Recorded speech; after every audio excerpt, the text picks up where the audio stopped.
Welcome everybody to rounds 3 and 4 of the inaugural PowerMaxed Racing eSeries here from the Brands Hatch Indy circuit in the southeast of England. The second race meeting of this brand new and exciting esports venture for the PowerMaxed organisation, pitting top level professional racing drivers against some of the fastest sim racers in the world, all of whom had to qualify their way in to have the chance to compete against some of the drivers that many of them have been looking up to throughout their lives.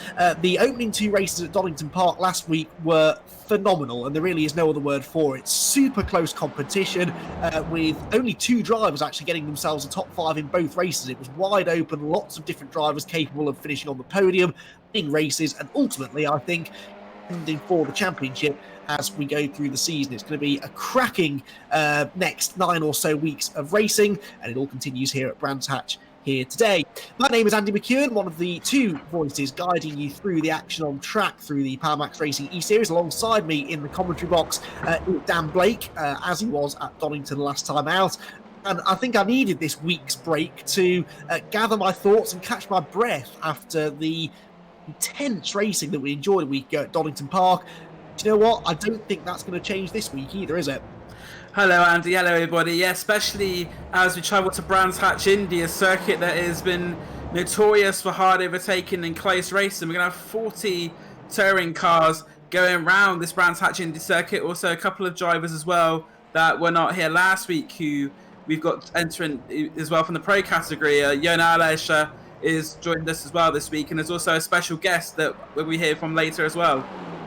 Yeah, absolutely. We're welcoming most of the drivers that were with us a week ago, plus a couple of new names and faces, one or two drivers standing in for others. And as Dan says, we'll get into that in more detail as we go into the broadcast. So this is the second race meeting of the season here at Brands Hatch, which will feature another two 20-minute races with a qualifying session just to precede it of 10 minutes. That's going to be coming up in about 7 or 8 minutes' time. After Brands Hatch, we will head to Silverstone. We'll head to Monza in Italy, back to the UK, then to Alton Park and Snetterton through the midway part of the season before another two, one European and one flyaway round, Catalunya in Spain, and then Lime Rock Park in America before we return back to the UK for the final two meetings at Silverstone on the international circuit, here at Brands Hatch on the majestic Grand Prix circuit, which I think is going to play host to a really, really exciting championship decider.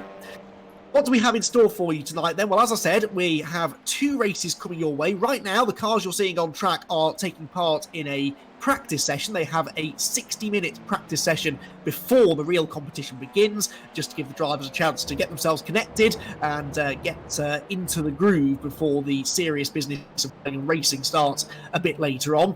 Qualifying will be coming your way in, well, about 6.5 minutes. Once this practice session is complete, we go straight into a 10-minute qualifying session where each driver has a maximum of 4 laps in which to set a time they hope is good enough for pole position. Then we head into our first race. That will be of 20 minutes, the grid for which is based upon the qualifying result, before a quick 15 or 20 minute break to give everyone a chance to swap over to the next server. Each race has its own individual lobby, if you like, that the drivers all have to join. Once they're all connected and we're ready to go, we will get straight into race 2, which features the top 10 grid reversal. So if you finish 10th in race 1, you start all for race number 2. And last time at Donington Park, it was Mike Epps, driver of British Touring Car Championship experience, amongst other things, who had the pole position for race 2, wasn't quite able to hang on at the front throughout the race. Let's talk in a bit more detail, shall we, about Donington Park and what happened last time out, because it was a phenomenal pair of races, as I said, which were both dominated in some way by the sim racers, and that's kind of what we expected to see, because these guys have a lot more experience of racing on the iRacing platform, which is the platform we're using for the PowerMaxed Racing eSeries, than some of the professional drivers, but I think they'll get quicker as the year goes on. At Donington Park, the first race saw a really, really close battle between about 5 or 6 different drivers for the lead, but it was sim racer Matthew Turnbull who came out on top. In fact, the top 4 drivers in race 1 were all sim experts. Matthew Turnbull with the win, Ross McFarlane was second, and Maxime Ramstein was third. The top pro, Harper, who was in fifth position, he won the pro class, with Bobby Thompson and Dave Newsham, a pair of BTCC stalwarts, joining him on the pro class championship podium. Then in race number 2, the reverse grid saw Mike Epps start on pole position, but he really quickly faded, had a couple of track limits penalties as well that meant that he dropped out of contention for an outright podium.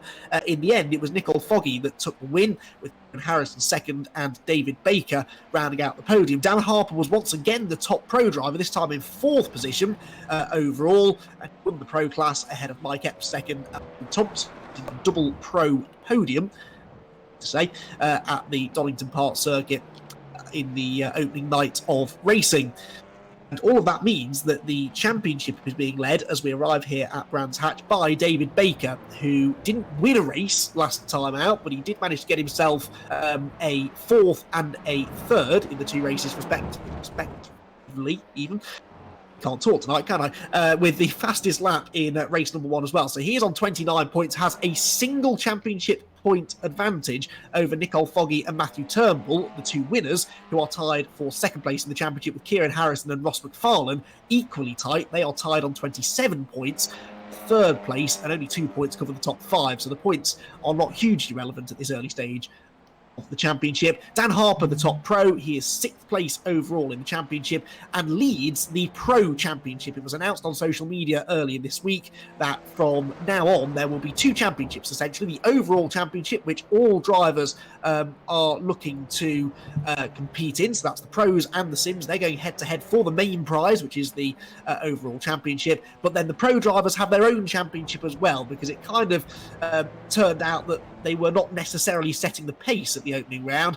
So to give them all something to aim for, basically, they're all competing against each other for the pro championship. And it's Dan Harper, unsurprisingly, after 2 class victories, that leads that points standings coming into Brands Hatch. 40 points for him. Bobby Thompson is second on 32, with Dave Newsham third on 28, Mike Epps fourth on 27, and the man you're watching having a huge moment out of Graham Hill Bend, Tom Onslow Cole is fifth. Tom Onslow Cole had a huge accident there about 12 years ago or so in a Vauxhall Vectra, I seem to recall, going along the Cooper Straight, and he very nearly recreated it all on his own on this occasion at the wheel of his Audi RS3 LMS TCR.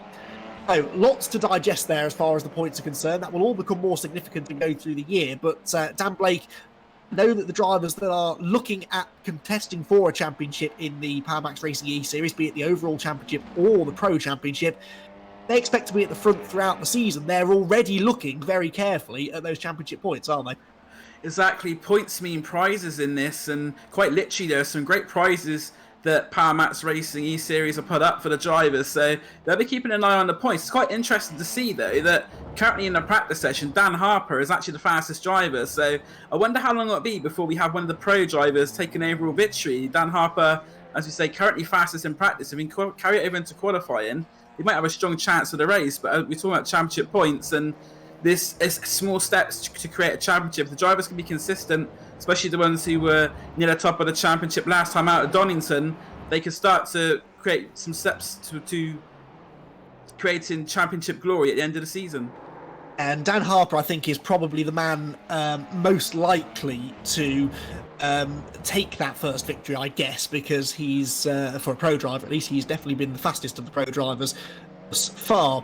Right, we have a minute left of practice, and we're watching Billy Munger on the track going down out of Druids. We were going to have a chat with Billy, but his qualifying starts in about 60 seconds' time. I think maybe we'll leave him alone for now, but we'll come back to him after the qualifying session, maybe, because Billy Munger is making his debut in the PowerMaxed Racing E-Series. He's standing in for John Robbins, who can't make it, unfortunately, tonight with as a result of an injury, so we wish him well. Hopefully he'll be back again in the near future, but we're delighted to welcome Billy into the championship. And Billy gets everywhere these days, really, doesn't he? He's a very quick racing driver, of course, in his own right, but also now a stint as a TV pundit on the Formula One coverage, amongst many other things. And Billy, a real inspiration to us all to overcome the horrific injuries that he sustained in that Formula 4 accident a few years ago, losing both of his legs and immediately saying, look, I'm determined to get back in the racing car and I'm determined to continue my career as a racing driver. And Dan, he's such an inspiration to all of us, I think, isn't he? Especially you racing drivers, because you've got to think, if he can overcome what he's overcome, then really anything's possible, isn't it? Oh, exactly. Someone like Billy is a real inspiration. I can't imagine if I had the similar accident to Billy. I just can't imagine it. So the fact that Billy's been able to overcome it, has such a positive attitude before, and it's put him into the nation and the world's heart, really. The fact that he's had these massive challenges put ahead of him, but he's still as smiley and as positive as ever. Yeah, exactly. Positivity just sort of radiates from him, doesn't it? And Billy is a real star, it's got to be said. Right now, though, he's on a pretty steep learning curve, because I don't think he's had a huge amount of practice in this car. He was having a few difficulties even getting out of the pit lane during that practice session, so hopefully he will be able to get over those issues. He should now be able to set a competitive lap time in qualifying, which has now begun. So this is a 10-minute qualifying session, but the drivers are limited to 4 laps, 4 flying laps, I think that is, during the course of the session. So we're watching Jason Cooper now. What he's really focusing on, Dan, on this outlap killer, is getting heat in the tyres, especially those rear tyres that do very little work in a four-wheel drive touring car. Need to have those tyre temperatures up. You've only got a limited number of laps to set a good time. Interesting to see him doing this, actually. I don't think we noticed this happening at Donington Park last week, but Jason Cooper will be trying to get the heat in those tyres, as you say, because the sooner he gets them heated up and they're in the optimum temperature range, the faster he'll be able to go. And I think he's just about to come out of, he comes out of the kart curve now, and he's about to start his first flying lap of his qualifying session. Yep, so Jason Cooper heads across the start-finish line, and I think I'm right in saying, Dan, it's a lone qualifying session again, isn't it? So they all have the track to themselves, essentially, but we have the luxury of being able to flick from car to car, basically. But we'll follow Jason for the time being as the Zerko Tech car makes its way up the hill into Druids. I'll keep one eye on the monitor, one eye on the timing screen as well, as we try and see who the early pace setters are going to be. Not everybody has dived out onto the track, though. People like Mike Epps, for example, they're still in the pit lane. Ty Keveth is in, Chris Knox, Jack Sedgwick, and the vast majority of other drivers, though, have headed out. Max Coates is another one, actually, who is still in the pit lane. Ben Henderson, though, sets the first lap time. No, he doesn't. David Baker sets the early lap time, which everyone else will be targeting, with a 48.8 on the opening lap. But you expect maybe the third or fourth lap are going to be the quickest ones, because it's only a short lap here at Brands Hatch. The Brands Hatch Indy circuit just 1.2 miles in length, so you don't have a huge amount of time to get the tyres up to temperature. You don't have many laps to do it either. Dan Harper now, as he comes out of Graham Hill Bend, he's into the top 5, 5th place at the moment for your Pro Championship leader. Daniel Harper currently in 5th place. We saw him, he was fastest in the practice session before this one, but currently down in 7th place. As times you say, getting quicker and quicker lap by lap. The car that is currently on pole position is Kieran Harrison, and if you remember, this is a circuit which held the qualifiers to get into the PowerMaxed Racing eSeries, and Kieran Harrison was the fastest qualifier in a very similar format to what we got tonight. Yeah, no, exactly, and I think that might hold him in good stead for this qualifying session. Then we're on board with Harper down the hill. His previous lap has now dropped him down to 9th position. In fact, hammers the curbs there through Graham Hill Bend, runs very wide, taking full advantage of the runoff area coming out of the left-hander. Kieran Harrison, meanwhile, I can tell you, has gone to the top now. He was 2nd place in race 2 at Donington Park. He's on pole position at the moment. David Baker is 2nd. Williams goes into 3rd. Josh Thompson 4th. No, he's not. Matthew Turnbull is in 4th position. The man that won race number 1 at Donington last time, he jumps into 4th with Thompson 5th. That means that Dan Harper has dropped way down the order now into 12th place. He crosses the start-finish line, though, and goes 4th. So that was a big improvement for Dan Harper as he now starts his final lap of the session.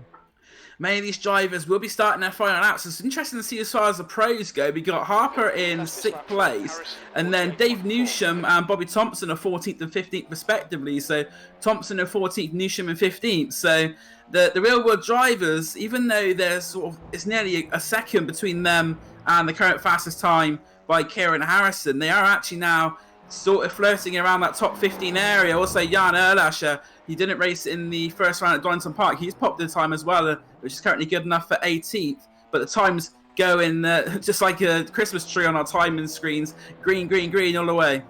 Yeah, the timing screen's being lit up now as drivers have got full temperature into their tyres, and Matthew Turnbull has gone second, just 4/100ths of a second off the pole position. Matthew Turnbull then gets himself onto the front row of the grid, and I think he's still got one more lap to do. Nicole Foggy, though, now goes onto the front row. Second place for Nicole Foggy, the winner of race number 2, with the man that was second place in race number 2 just in front, actually. Harrison has completed his laps. He's in the pit lane now. He will go no quicker, so the benchmark time is a 48.25. Foggy is 16/100ths of a second slower, though, because Harrison improved on the final lap. We are following Foggy, and I think Nicole is on another lap here. This will be the final lap of the session for Foggy, and are we going to see a further improvement? Maxime Ramstein goes into 4th position, and this all means that Dan Harper is only 15th, and he's finished his final lap as well. Dan Harper, who was one of the tips for a good time in this qualifying session, are the struggling. Right, here's someone that we were looking forward to seeing. Jason Plato had quite a few issues with his sim last time at Donington Park. In fact, it was a bit sketchy as to whether he'd get out there on track at all tonight, but he is on track.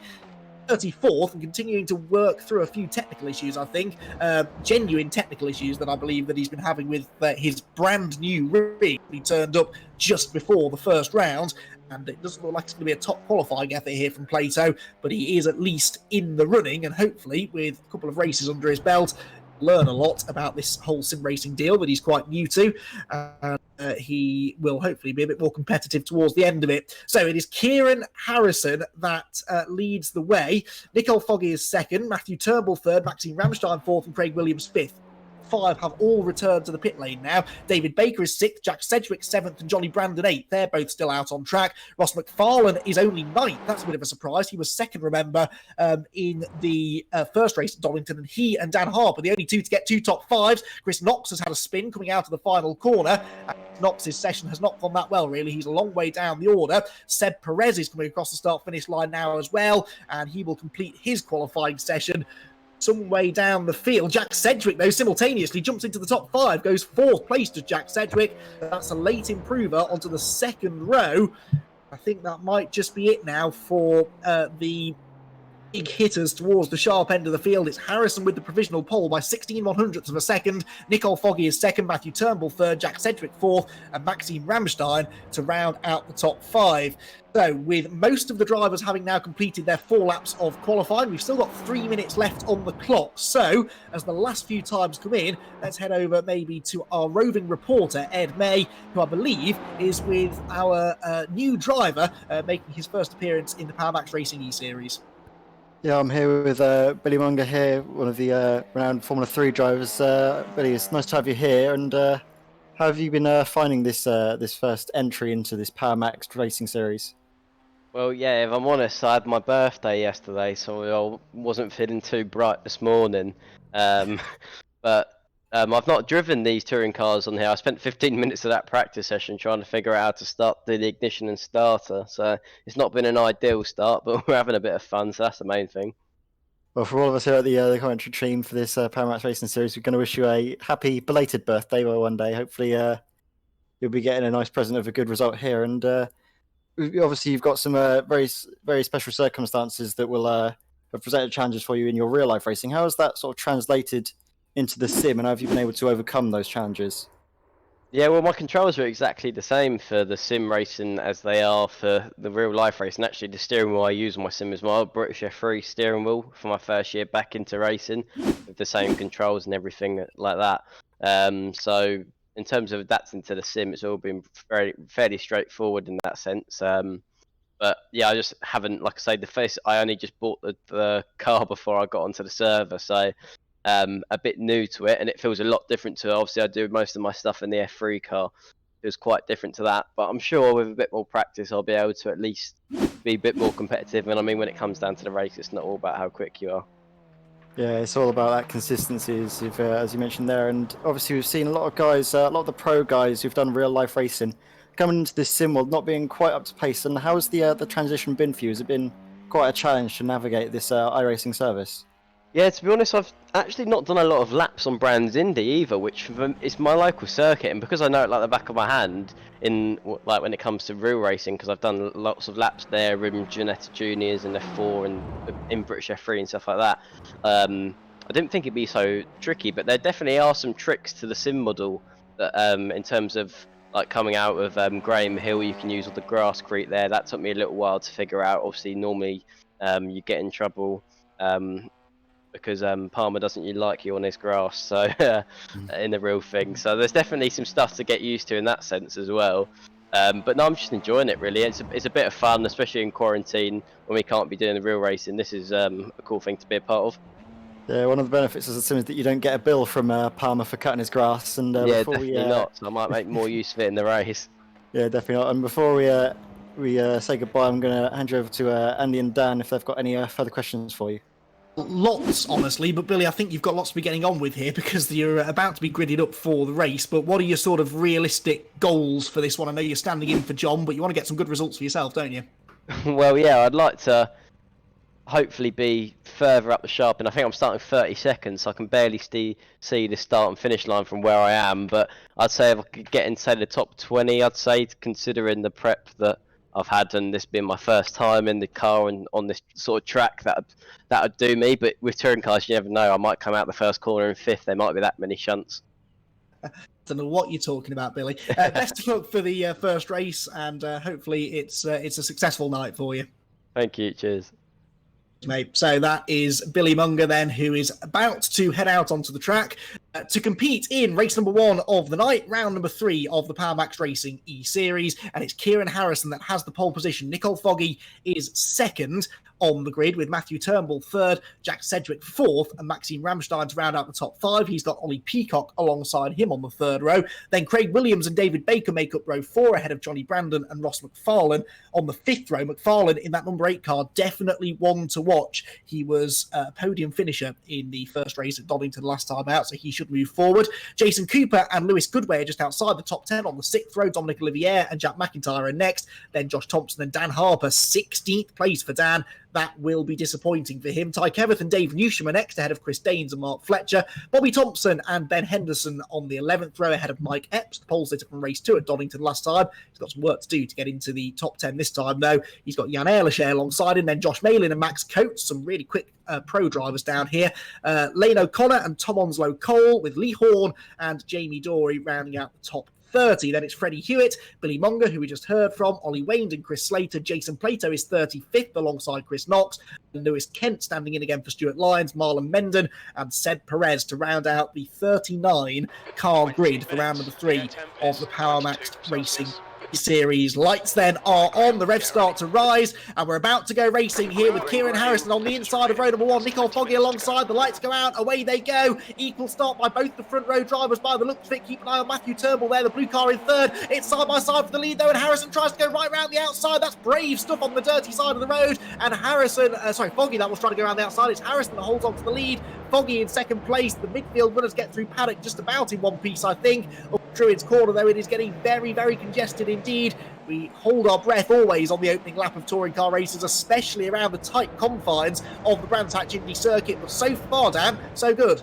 A little bit of dual webbing, I saw they're going through Graham Hill, but as we said, everyone seems to be going through okay, and side by side there between Harrison and Foggy trying to go around the outside, couldn't quite make it, but he keeps that second place. Turnbull is in third, Cedric fourth, Peacock is in fifth. Currently the top pro driver, it looks like Bobby Thompson up to 14th place, so Bobby Thompson is had a decent start, but the battle at the front, Harrison, Foggy and Turnbull are fighting for the top 3 places, but Harrison already starting to try and pull out a little bit of a gap.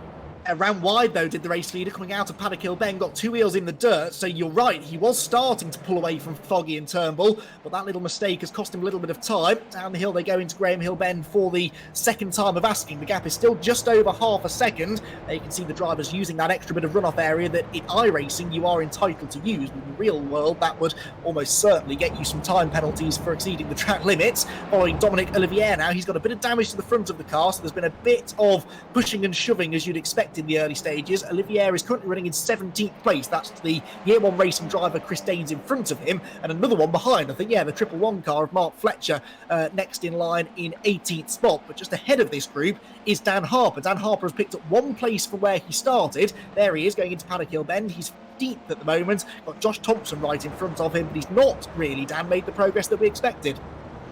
Not potentially as much as we thought, but there's still a long way left to go in this race, of course, with about 18 minutes to go. Speaking about that runoff area at Graham Hill, I've actually got, a photo from when the track limit cameras caught me, so you won't be getting those in the game, that's for sure. Sure, you learnt your lesson instantly, though, and never again exceeded track limits at Graham Hill Bend. Oh, definitely not, no. Yeah, we believe you.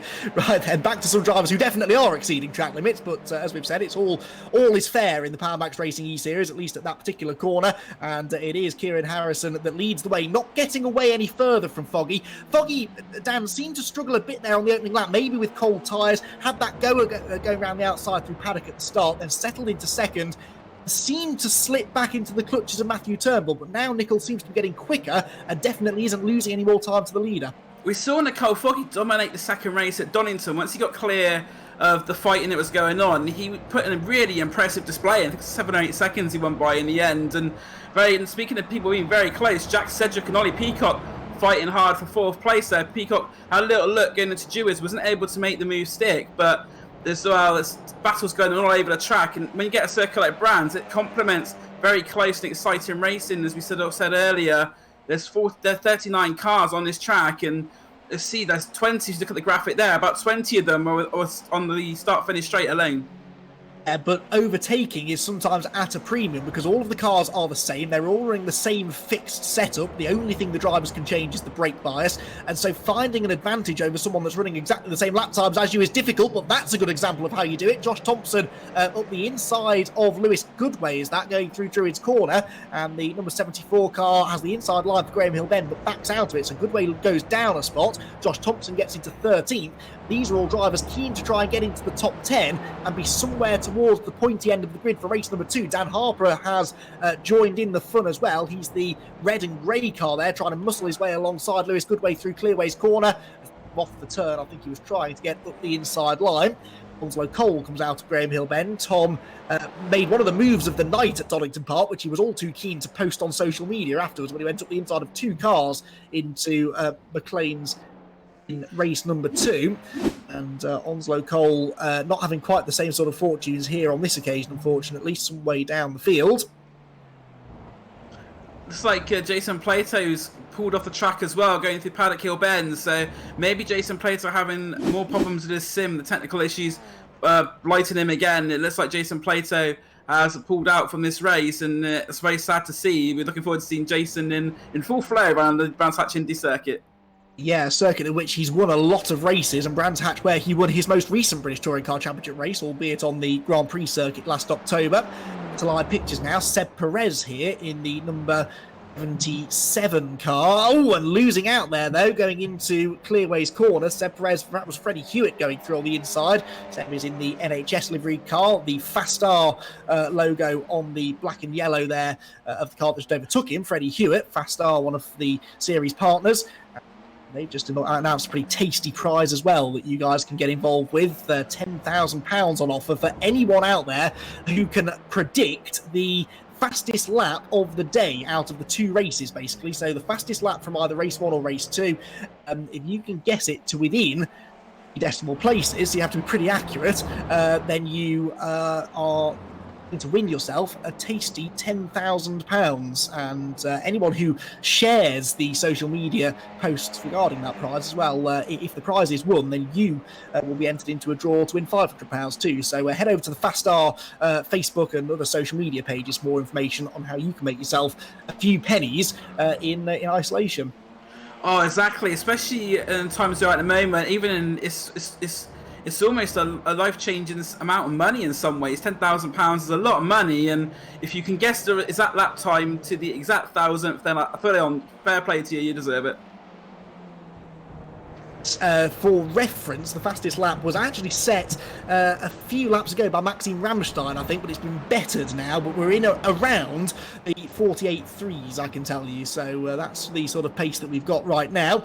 Coates we're following, heading through Clearway's corner. Max is down in 23rd place. Josh Malin is just in front of him. Josh, I know, has had a bit of a tough week as well. Lost a close family member this last week, did Josh. So I'm sure he'll be desperately trying to race his way towards the front and try and some good news to the Malin family. But 22nd at the moment where he finds himself.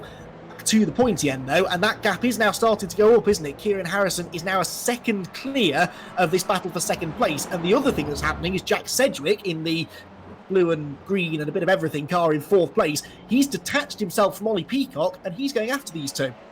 Harrison's inching away slightly by the lap. He's about half a tenth quicker on the previous lap. The cars on coming across the line to complete lap number 9. The time from Harrison is going to be a 48.292, a new fastest lap of the race, and he is just under a tenth of a second quicker than Nicole Foggy. And Nicole Foggy is going to have the attentions of Matthew Turnbull very quickly, and as we said, Jack Sedgwick catching up on this one as well. So it could be a similar story to what we saw at Donington Park, where the leader's going to be allowed to edge away and the fighting's going to be for second place.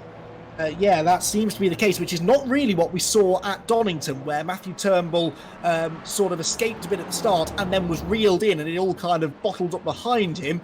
This time around, though, it looks like Kieran Harrison is getting away and Matthew Turnbull is getting quicker as the race goes on. And the Adrian Flux livery car is starting to apply the pressure now to the Joyce Design number 44 in front of Nicole Foggy. And Dan, the arrival of Jack Sedgwick on Matthew's tail is only going to spur him on here to make a move that bit quicker.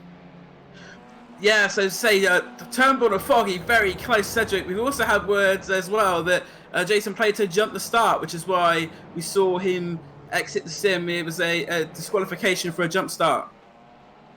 Yeah, well, I won't, maybe, if we chat to him later, bring up his other start line misdemeanors from recent times in touring cars, but I think he parked in the right spot this time, but maybe pulled out of it just a bit sooner than he should have done.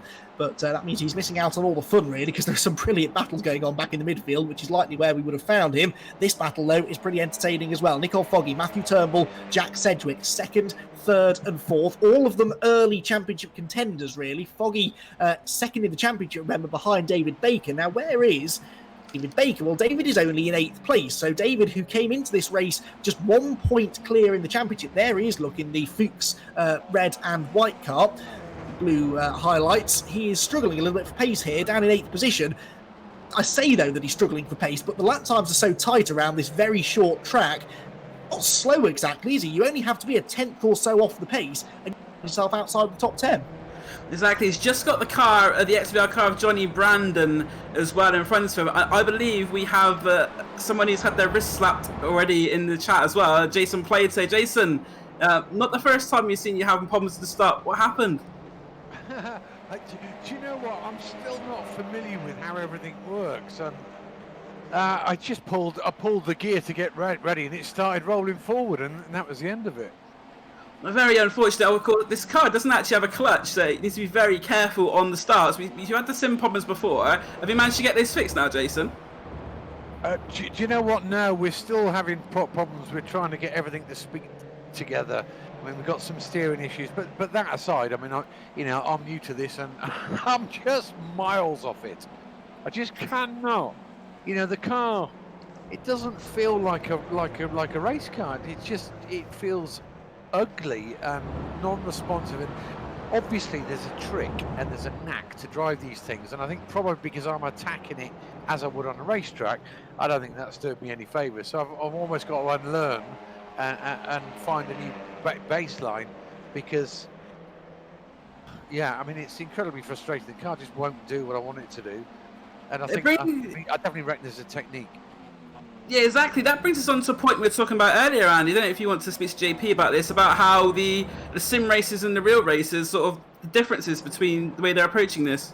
Yeah, we've definitely seen, haven't we, Jason, that the guys that have been doing this for a long time, sim racing, I mean, they've had the edge, haven't they? So is it just that knack that they've got? Is it something they've just learnt over time? What is it that means that you guys are not really in your natural habitat at the front of the field?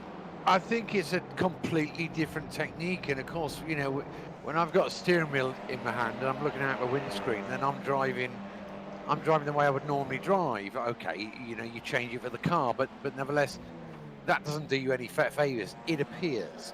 So I think there is a simulator way of driving which yields a lap time. I mean, I'm like a second off the pace, and I just cannot get the thing to go any faster. And the lines are different to when, what I would normally drive. That the car feels, I mean, it feels ugly, horrible. But it's one of those things where you get used to it. You'd learn to drive it, and I'm just not sure what that's going to do in the real world. Yeah, maybe be careful how much you unlearn, because we do plan to get you back out there on the real racetrack later this year, don't we? Yeah, do you know what? Unless it's just this car. I mean, I've done a couple of races now in the Legends thing in old F1 cars, and they're a bit more kind of intuitive. And what feels right generally is right, but what feels right in these is not right at all, and it just yields, the red bar graph going in the wrong direction. So I don't know. I've not done enough practice. I need to do so much more. It's not. I'm competitive walking to the shops, let alone driving a sim. So to be off the pace is not good. But I know what it is. So I just need to learn this, the technique. And there's some people out here who are very, very good at this. Well, the good news is, Jason, that we're off to Silverstone next time. There's only 4 corners there, so as long as you can get it to go in a straight line, okay, then you might be halfway on the pace. I'm struggling at that, to be honest. I just can't get the thing to maintain any momentum and maintain any energy through the corner. Well, practice, isn't it? I mean, the people which are good at this have been doing it for years, and it's one of those things you just got to learn, I guess. Well, we'll see you out there for race 2, hopefully, and if you remember to hold the brake off the line, we'll see what you can do in a race. Let's see. Don't sound too excited, will you, Jason? Well, do you know what? I've got, it's not going very well at the minute. I just need to put some more hours in and try and sort out all my bits of kit here, talking to each other properly. We'll see. With every faith in you. There's lots of people tuning in to watch and see how you do, so let's try and put a show on for them in race number 2, and hopefully get you a bit further up the grid. Jason Plato then joining us in the box. You haven't missed much out on the track, but there has been a fair bit of action in the last few minutes or so. We're about 2/3 of the way or so through this race at the moment, and Dan, it's all been kicking off in the midfield. Yeah, so looking at a replay here of David Baker, one of our front runners, all the contact there he had with the number 34 car. I think that's Johnny Brand. Oh, big contact there for the 34. I think it's Johnny Brandon. They're running very close together, and they've come into contact going through 30s, and both drivers have had a big effect on their race. David Baker is down in 19th, and Johnny Brandon down to 21st. So both drivers have seen their races severely compromised.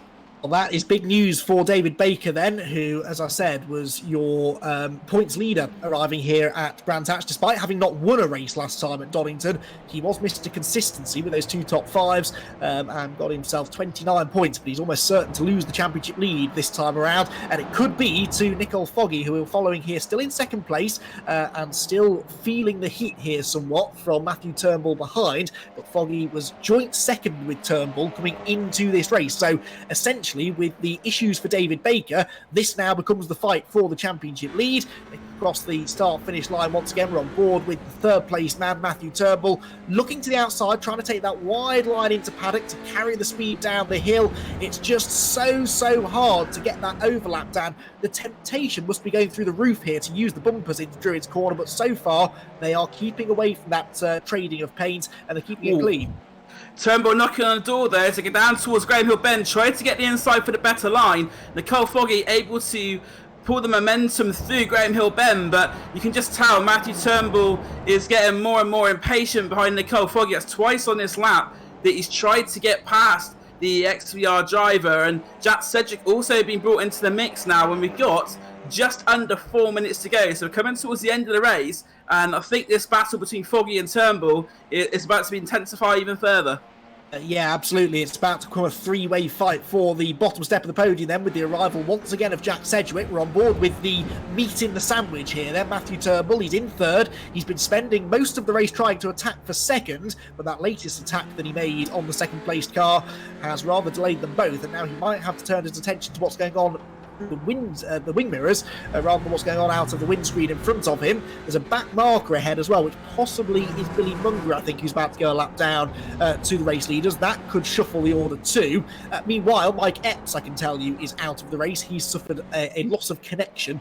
I'd like to thank his internet provider, who shall remain nameless, but he's had a few connection issues, I believe, along with a couple of other drivers tonight. So hopefully Mike will be back out there in race number 2. Second place Scrap heads through Paddock Hill Bend. I don't want to take my eyes away from this fight, but there is also a really interesting battle going on for 10th place. Oh, there's a mistake there, though, from Foggy. Oh, no, we'll go back to 10th place then. Ross McFarlane, I did ask for it, I suppose, is in 9th place. Jack McFarlane is 10th. Dan Harper is 11th. You can see Harper in the background. He's catching this group. Remember, whoever finishes 10th place in this race has pole position for race 2. And Dan, I think that if Dan Harper were to get that pole position for race 2, he could really do some damage with it. Exactly, he'd be one of the favourites starting in 10th place, but what he's got to do is catch up the gap to the car in front of him of Jack McIntyre. Jack McIntyre, a very experienced sim racer, as all these drivers are in the Premier category, so Daniel Harper's going to have to work for it, and time running out now for Daniel Harper. He's got just over 2 minutes to go, so they'll probably get 2, maybe 3 laps in at the current rate, and it's just a matter of time. Can Daniel Harper catch him up quick enough or not? I think if he does be able to get past him, you'll be able to hold on to it. But as you see, battles here all over the field. This is another one further down in your top 20. That's Mark Fletcher for Racing, trying to get down the inside Dominic Olivier, but Olivier defends to the inside, but maybe can go a little bit wide there. A bit of contact there between the drivers, and that can happen sometimes at Dewey's when one driver breaks. It's a bit of a Constantino effect. And sometimes you can nuzzle your way up the inside, but they all stay in the same order. They're sort of getting stacked up here behind the 13th place driver, the green and white dread liveried car of Josh Thompson. So Josh Thompson is in 13th, 14th is Olivier, 15th is Mark Fletcher, and Bobby Thompson's only half a second behind these two as well. And he's bringing with him another one of the Year 1 racing drivers, Chris Daines, in 17th place. There is Bobby Thompson then, comes across the start-finish line. The leaders, as Dan made the point, are approaching the end of the race now, and that battle for second place about to intensify. There was a dive up the inside there for Mark Fletcher on Olivier, but Olivier, despite running wide, I think will hang on to the place just about.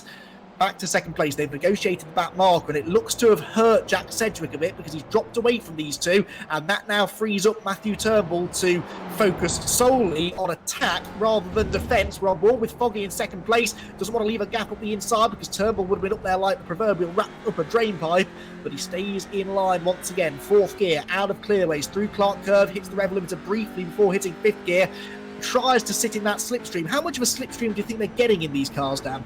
It's not as great as you can get in other cars, but they've just seen the last lap ball now, so this will be the final opportunities that Matthew Turnbull gets, and I think if he's going to have to do it, it's going to be very late on the brakes. Nicole Foggy has defended extremely well. Anything that Matthew Turnbull has thrown at him, Nicole Foggy has been able to repel.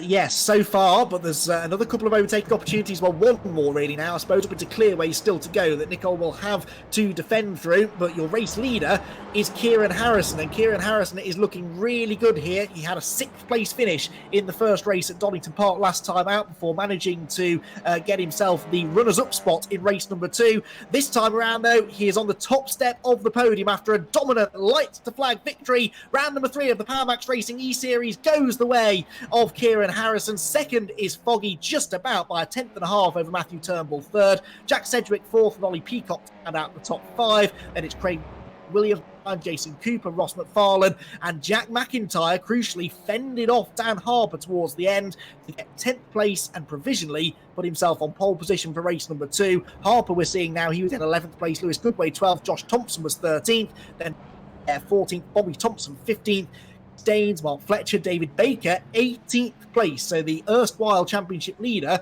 will start 18th for race number 2, having scored 0 points from the first race. 19th was Josh Malin and 20th for Johnny Brandon. And those drivers outside the top 20, it was Lane O'Connor, Jan Ehrlicher, Dave Newsham, Ty Keveth, Max Coates, then Lee Horn, Jamie Dorey, Freddie Hewitt, Tom Onslow Cole was 29th. Henderson in 30th, Ollie Wayne, Seb Perez, Chris Slater, and Billy Munger will round out the finishers. We lost during the race due to issues. Mike Epps, and then Chris Knox, Lewis Kent, Marlon Menden, and Jason Plato all had their various dramas as well. So that was race number 3 of the championship. Dan, that was a dominant performance from Kieran Harrison. It's fair to say, though, that because, as you'd expect, we had the quickest drivers qualifying at the front, and kind of expect that after the first lap or so, they're all going to be running at much the similar kind of pace. Race number 2, I think, will be a little bit more hectic because we are going to have drivers at the front of the grid maybe aren't quite as quick, and that can create some real bottlenecks around this tight and twisty circuit.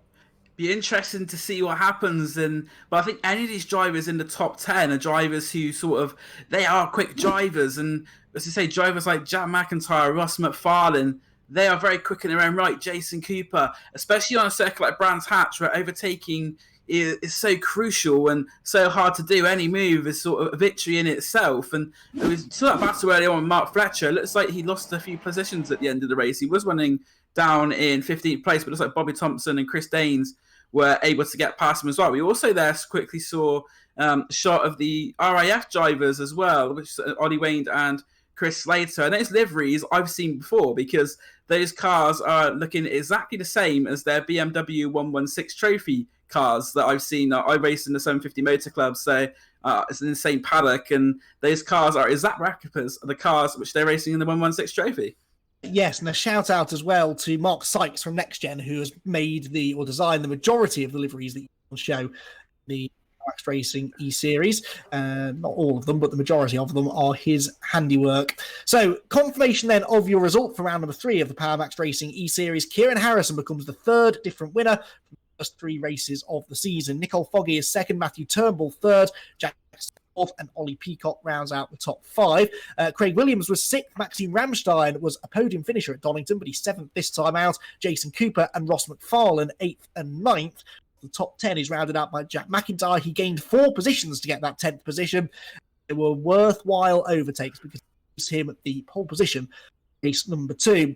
Dan Harper will be in 11th, 12th Lewis Goodway, 13th Josh Thompson, 14th Dominic Olivier, and rounding out the top 15 Bobby Thompson. Then it was Chris Daines, Mark Fletcher, David Baker, Josh Malin, and Johnny Brandon to round out the top 20. On the top 20, Lane O'Connor, Jan Ehrlachet, and Dave Newsham. Then Ty Keveth, 24th, Matt Coates, 25th, Horn, 26th, Jamie Dory, 27th, then Freddie Hewitt, Tom Onslow Cole, and Ben Henderson. The rest filing in behind. And then, after race number 1 has been completed and the drivers prepare to change servers, we first of all have an opportunity to have a chat with our podium finishers from race number 1. As I said, the 3rd different winner so far from 3 races was Kieran Harrison. And within a moment or two, I think he's going to be with our roving reporter, Ed May. Yep, I'm here with Kieran Harrison right now, and that was a very, very dominant performance by you for that first race victory. How was it in the car getting away from pole and taking the victory? Well, I'm delighted with the result, first of all, but it was good in the end. It took about 20 laps before the cars behind started fighting. Until that point, it was a bit of a stressful one. I think the gap was about 0.9 seconds for, I don't even know how long, 10, 15 laps. Just trying to break the toe because it makes a massive difference. And the start as well, I got a bit of a poor start, and that was a bit worrying as well. I think Foggy got round the outside a little bit. I had to defend into the first 2 corners, but after that there was nowhere for him to get past. Yeah, it's a very, very good defensive performance. And how have you been finding the circuit? You seem to be on a very good charge at the moment, and obviously with the partial reverse grid for race 2, what's your goals coming into this second race? I'll just keep it clean, really. Starting 10th, it's a bit more risky than starting on the front row, but keeping in the top 10 would be a good aim, I think. It's just about getting consistent points at this point, especially with reverse grids. It's such a small track that everybody's so close on pace. It'll be difficult to get past too many people, but I'll try to go forward as best I can. Well, thank you very much, Kieran, and best of luck for race 2. We'll let you get back to practicing. Much. Thanks very much, Ed. I think we can now have a chat maybe with our second placed finisher, hopefully. And that was a fighting drive from Nicole Foggy. We're not here, unfortunately, is Nicole. But what about Matthew Turnbull? Yeah, Matthew Turnbull, I can see, is in the interview waiting room. So let's go for our third place finisher then. Had a very, very busy time of it, did Matthew Turnbull, both attacking for second, defending his third place. Ed, that was a good drive, that, from our third place finisher. Yeah, an absolutely amazing drive there from Matthew Turnbull there, having to attack and also defend. It was very, very clean racing as well. How was it from inside the cockpit there, Matthew?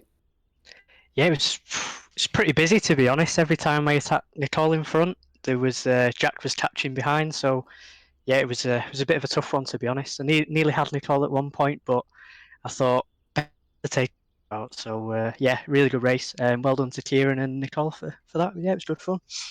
We've been mentioning this partial reverse grid. You're going to be right in the thick of it for race 2, starting down. I believe you'll be starting in, I think, 8th, 7th place. So you're going to be in the thick of it. You're going to be hoping to make any more positions, or will you just try and keep it steady?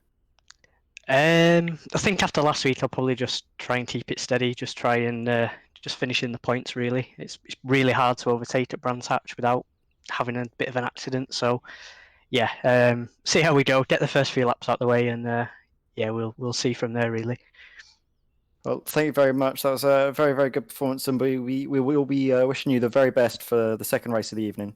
Cheers, guys. Thanks very much.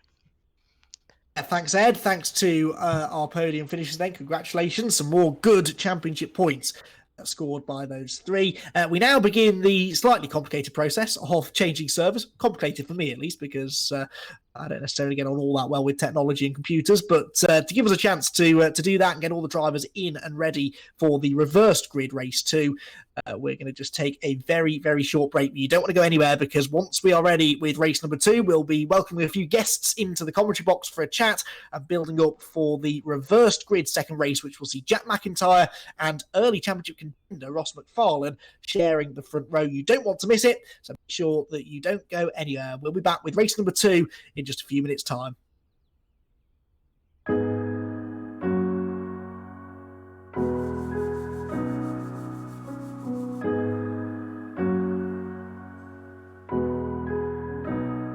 Welcome to the PMR workshops here in Warwickshire, home of Sterling Insurance with PowerMaxed Racing. The guys right now, as you can see behind us, are just finishing off all the mechanical build of the cars, so they'll be ready later this afternoon.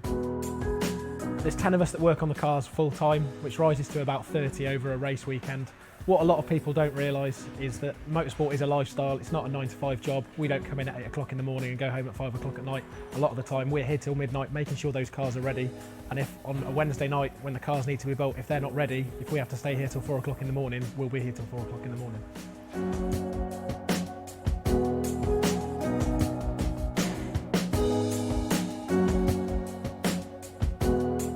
Touring car racing being what it is, rough and tumble is very much a part of the game. So for every race weekend, we have to make sure we've got enough spare parts to make sure the cars look spot on every time they go out on the track.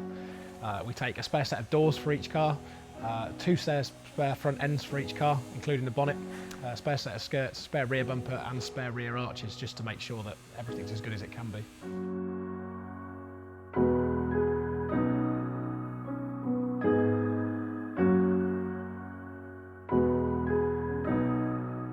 We operate what we call a lifing system on all of our components. So every single component on the car has a serial number on it. We have a computer system that logs that to make sure that everything from brake discs, drive shafts, basically everything on the car. We know exactly how many hours work it's done, exactly how many kilometers it's done, and when and where it was used. Every time the cars come back from the track, first thing we do is what we call a set down, so they'll be put back into their standard setup, and then we'll make sure that the car is perfectly straight and as it should be, especially if we've had an incident over the weekend. If we have, and we suspect the shell might be bent, it'll go down to our fabrication shop. So by Tuesday lunchtime, the cars are completely stripped to a component form, and by mid-afternoon, the shell will be on the jig, and Colin, our fabricator, will be working on making sure the car is completely straight.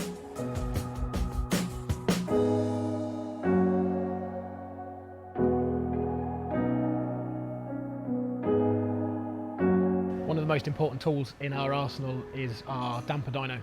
This basically means we can put our dampers, which are all controlled, so every car on the grid has got exactly the same Penske dampers on it. We can basically strip the dampers and change the characteristics of them. So before each race round, Martin, team manager and chief engineer, will spend 3 or 4 days in the damper room, basically stripping those dampers, assessing them and working out the best setup for each weekend. One thing that might surprise even the super hard fans out there are the amount of tyres we use over a race weekend. So quite simply, we use 40 tyres over the space of a race weekend between the two cars, plus any wets that we might use. That consists of 24 brand new tyres from Dunlop and 16 what we call carryovers. So they will be basically the best that we've got from the previous round, and they'll mostly be used for free practice sessions and checking setup and things like that. Every race weekend, the guys during FP1 and FP2, you'll see them go out. They'll do maybe 1 lap and then come back in, doing what we call a scrub on all the tyres, just taking the top layer off it. And then a lot of you will see the guys in the pits basically scraping the top layer off the tyres with a heat gun. Those heat guns are at 650 degrees and will literally take all what we call pickup, which is the rubber off the track, off the top of that tyre to get back to the base layer underneath. We tend to do that about 2 or 3 times on each tyre, depending on how much use they've had.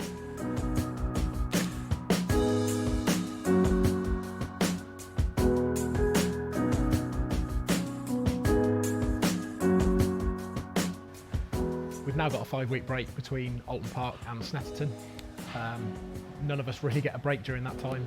It's used more of a time for development, so things that we've been working on through the year, looking at data that we've had throughout the year, and we'll use that to look at how we can improve the cars for the rest of the season. It's been a good year so far. There's been some ups, some downs, but generally it's been pretty positive, and we're looking forward to seeing what the rest of the year is going to bring.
Race number 2 for the PowerMaxed Racing eSeries here from the Brands Hatch Indy circuit. Just a few minutes away. We're waiting for everyone to reconnect to the Race 2 server. Once that's done, we've got another 20 minutes of tin top racing action coming your way as this enormous field of identical Audi RS TCR cars get set to do battle around the tight confines of the Brands Hatch Indy circuit. And after thoroughly entertaining first race, which was won by Kieran Harrison, Kieran has now moved himself into the championship lead provisionally from Nicole Foggy second and Matthew Turnbull third. So those three definitely starting to edge away now slightly there. In fact, almost nearly 10 points clear everyone else in the championship. So it's all starting to change towards the top of the championship table. That's what we expected, though, early in the championship. This is a 20-race season, and this is the fourth of those 20 races that'll be coming up very shortly. Cars out on track at the moment, then during a 10-minute practice session before the second race gets underway, and that top 10 good reversal from race number 1. I mean, we're going to have a slightly different look to the field right at the front, because Kieran Harrison, who won the race, is going to find himself down in 10th on the grid, whilst Jack McIntyre will start from pole position. Andy McEwen here in the commentary box alongside me, Dan Blake, who enjoyed that first race just as much as me, I'm sure. It was a tense race, wasn't it? Not quite as much door-to-door action, at least at the front of the field, as we saw at Donington, but we kind of expected that here at Brands Hatch. Track position at a premium here. If you can get yourself to the front of a queue of cars, it's a little bit easier to stay there than it was a week ago.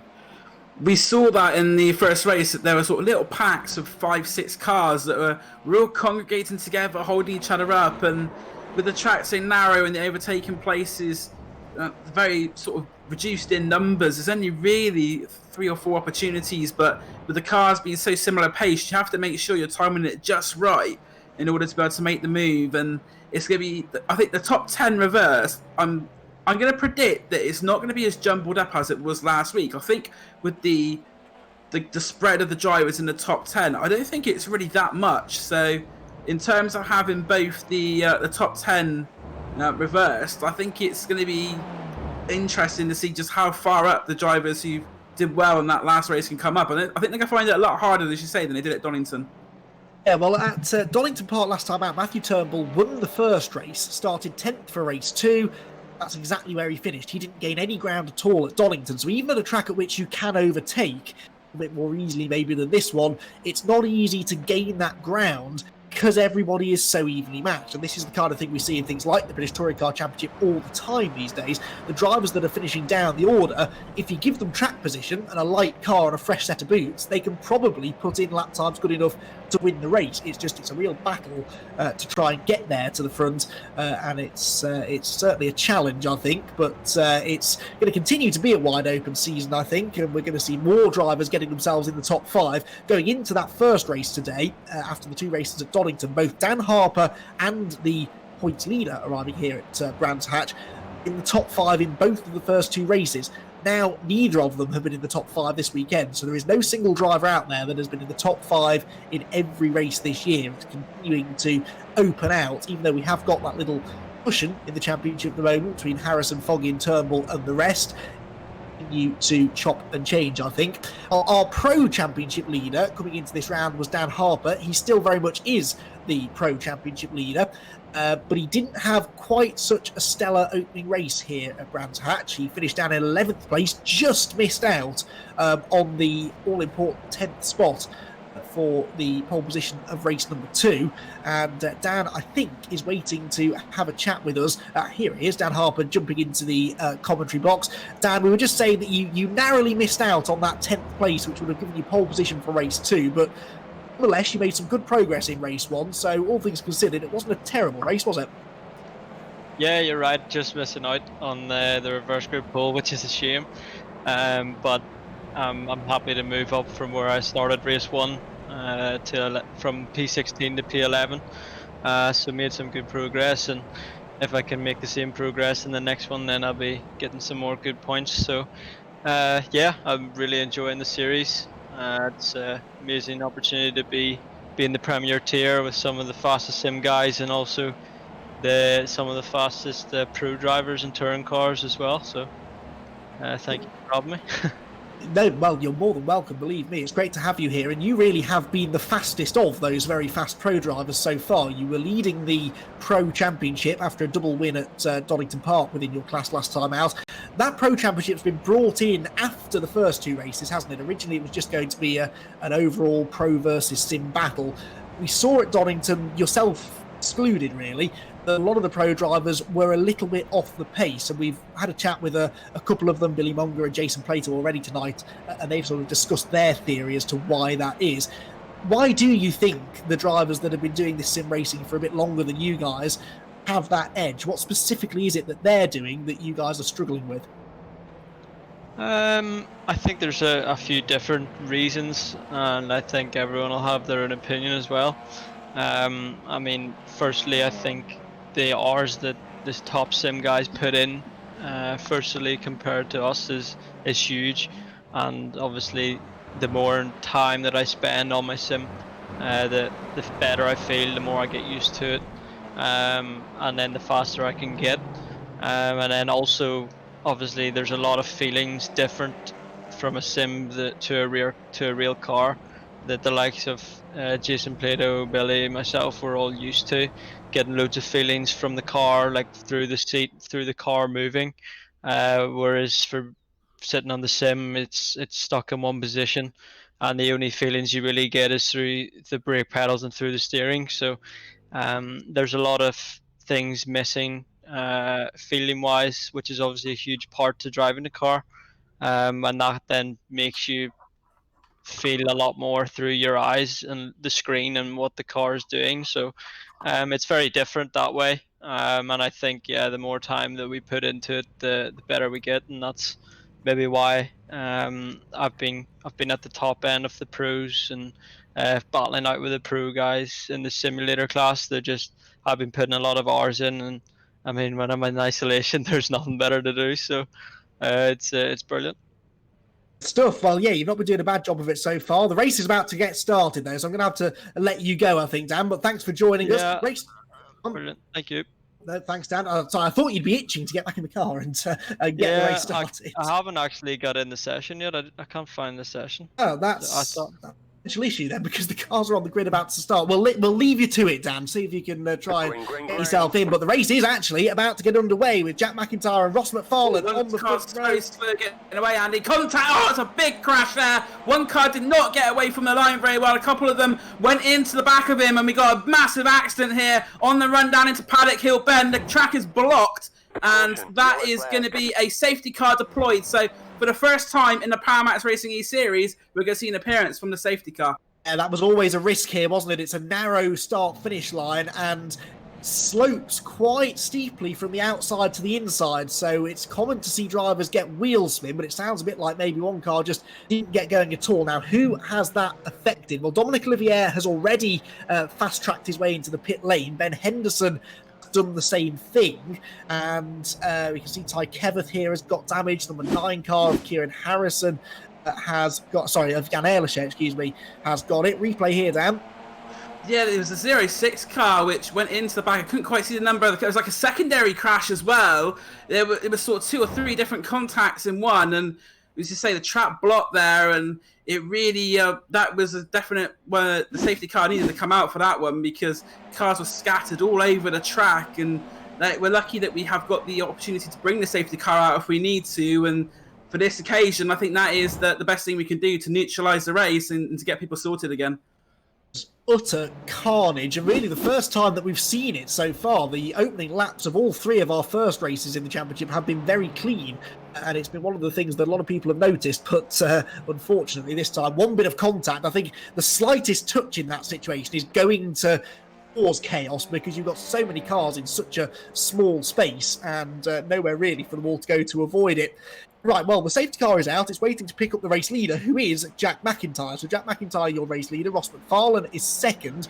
He is my tip to win this, because he had a second place in the opening race at Donington last time out. He's running in the same position now, still looking for his first win of the season, though. Jason Cooper is third. Ollie Peacock fourth. Craig Williams fifth. Jack Sedgwick sixth. Matthew Turnbull seventh.